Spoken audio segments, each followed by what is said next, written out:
Aujourd'hui, nous allons parler d'une expérience traumatisante vécue par un jeune homme après avoir visité un cirque. C'est un témoignage de Lucas T. Je m'appelle Lucas T, j'ai 24 ans et je suis passionné par le mystère et l'étrange. Je vis à Lyon, une ville riche en histoire, mais ce n'est pas le sujet de mon récit. Ce qui m'est arrivé a débuté lors d'une soirée d'été de l'année dernière.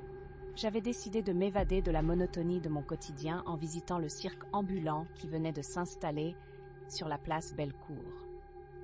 Le cirque avait l'air vieillot, avec des lumières clignotantes et une énorme tente rayée de rouge et de blanc qui se dressait comme un bâtiment étrange dans la nuit étoilée. Les performances semblaient prometteuses et j'avais hâte d'assister à l'activité de ces artistes. Dès que je suis entrée, j'ai ressenti une atmosphère particulière, presque palpable. L'odeur du pop-corn et des bonbons flottait dans l'air, mais au-delà de cela, une sorte de tension était présente, comme si quelque chose ne tournait pas rond. Le spectacle a débuté avec des acrobates défiant la gravité, des jongleurs talentueux et même des animaux dressés. Mais je dois avouer que j'ai rapidement été attirée par lui, le clown. Son nom était Grimy, et il avait un sourire qui glissait d'un coin de sa bouche à l'autre, des yeux sombres et profonds, remplis d'une malice inattendue. Il avait ce rire qui résonnait dans l'air, mélangeant une joyeuse gaieté à une menace latente. J'étais fascinée et effrayée à la fois. Son numéro consistait à manipuler une marionnette, mais ce qui m'a marqué, c'était son habitude de regarder droit dans les yeux de l'audience. Chaque fois qu'il pointait du doigt, je jurais que son regard se posait à chaque fois légèrement plus vers moi. Après le spectacle, j'ai quitté la tente, mais j'avais une étrange sensation. Comme si Grimy, ce clown, avait réussi à s'immiscer dans mon esprit. Les nuits suivant cette visite, alors que je tentais de retrouver un sommeil paisible, j'étais envahie par des cauchemars où il m'apparaissait, son visage déformé par un rictus toujours plus large. Il se tenait là, juste devant moi, me chuchotant des mots incompréhensibles, son rire résonnant dans ma tête. Je n'étais pas en mesure d'en parler. Mes amis pensaient que cela n'était qu'une mauvaise blague, un effet de la fatigue. Mais ce que je ressentais était bien réel. Quelqu'un ou quelque chose était là. Là, derrière moi, dans un coin de mon œil, observant, attendant le moment de me faire face. Les gens prenaient la route devant moi, mais je pouvais les voir se tourner, comme s'ils ressentaient aussi sa présence. Je suis donc retournée au cirque dans l'espoir de faire disparaître cette obsession. Mais en entrant, je me suis rendu compte que la tente était plus sombre que la première fois. La fête ne brillait plus, et une mouche bourdonnait au-dessus des cris d'angoisse à l'intérieur. Les lumières clignotaient étrangement, comme si elles signalaient quelque chose. J'ai attendu le début du spectacle, mais au lieu de cette joyeuse ambiance, une tension malsaine pesait sur l'atmosphère.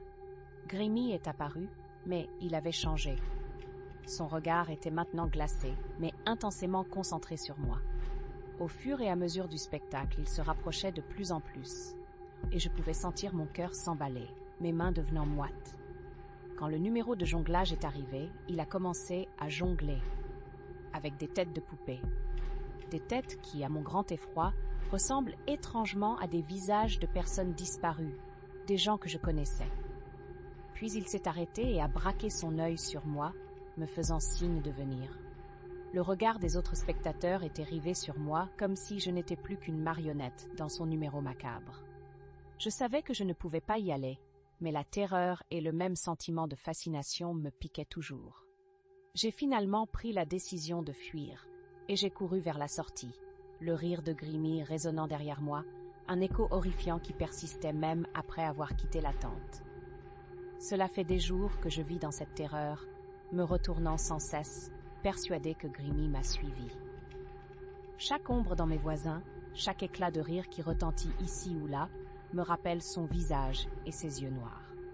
Finalement, j'ai décidé d'aller voir un spécialiste, quelqu'un qui pourrait peut-être m'aider à comprendre ce qui se passait dans ma tête.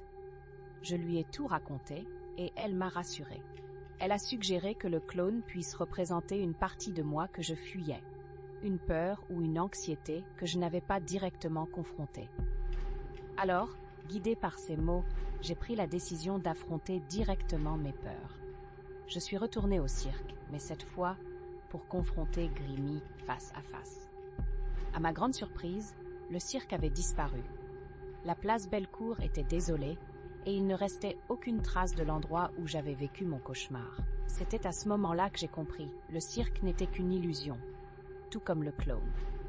Ce qu'il représentait n'était pas la terreur en soi, mais ce que je créais dans ma propre imagination. La peur que je ressentais n'était pas un monstre extérieur, mais une ombre de mes propres insécurités. Depuis cette expérience, je n'ai plus revu Grimmy. Peut-être qu'il n'était jamais là. Ou peut-être que nous avons simplement pris des chemins différents. Mais maintenant, je sais que je n'ai rien à craindre, sauf mes propres démons. Alors, si jamais vous croisez un clone du nom de Grimmy, sans doute que lui aussi ne s'affiche que comme une silhouette, un reflet de ce que nous souhaitons fuir.